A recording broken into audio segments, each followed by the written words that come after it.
Hey guys, how's everybody doing? Hope everybody's having a great summer, staying cool in this dreadful weather.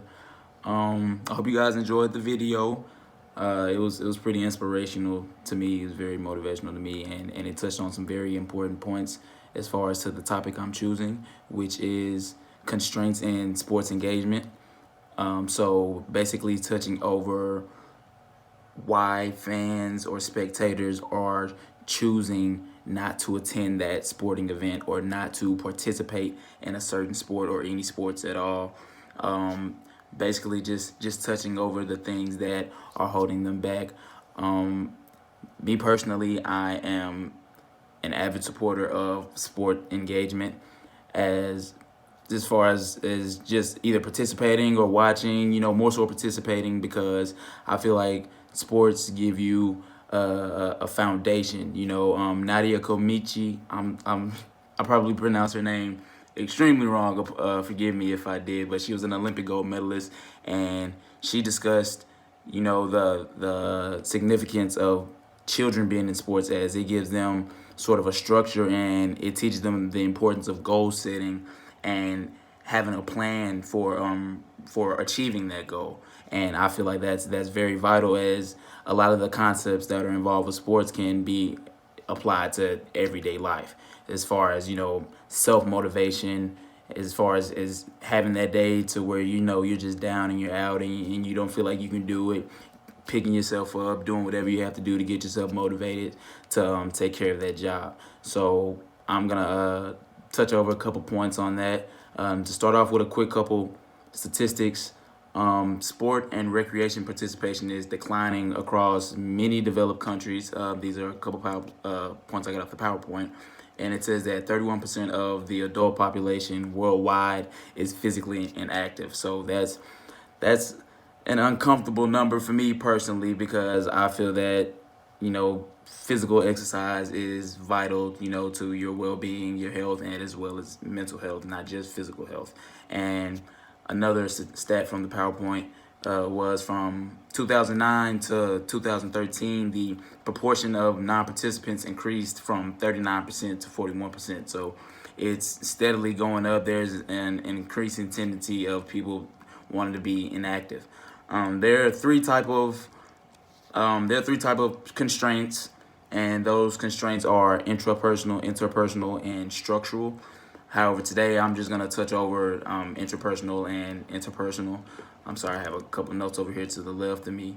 But as far as interpersonal constraints are anything that are internal or psychological. So some examples of that would be, self-perceptions and beliefs about personal skills and abilities, so you don't necessarily feel like you have the skills that are required to participate in this sport.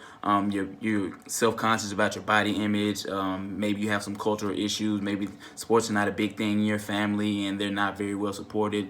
So that's internally holding you back because you feel like you are stepping outside of boundaries or doing something that would be upsetting to your family. People even have religious reasons. And one of the most prevalent reasons is safety and personal interest. So safety being a very big contributor to people not wanting to participate in football, for example, because it's a head-on collision sport. There's a head-on collision every play, so that can cause people to shy away from the activity itself because that's no, not everyone will want to do that. Not everyone will want to put their body through that. The other type of leisure constraint is interpersonal, which is it relates to an individual's ability to find partners to engage in the sport with. So finding some companions to go out and go watch this game with or go participate in this game with. Excuse me, or go participate in an activity with. So people are constrained and avoid going out and participating in certain activities because they don't have anyone to go with them to engage in activities with them, as opposed to doing it themselves.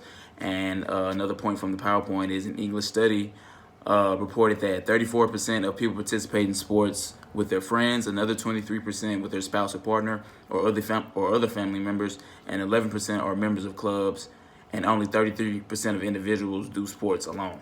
So the participation of other people, of your peers, is vital for one's confidence into getting out and actually being pushed and influenced to go out and go do something active.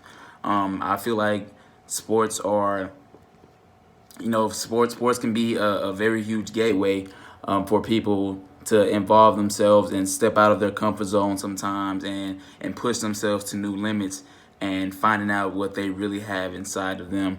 And I feel like, the participating, or even spectating, as far as spectating, it can be a cultural event. It can bring families together. It can be unifying for a family, and you can create a family culture around that, and bond everyone together through that. So I feel like sports are very, very significant and very beneficial to people finding themselves, and helping themselves reach new limits.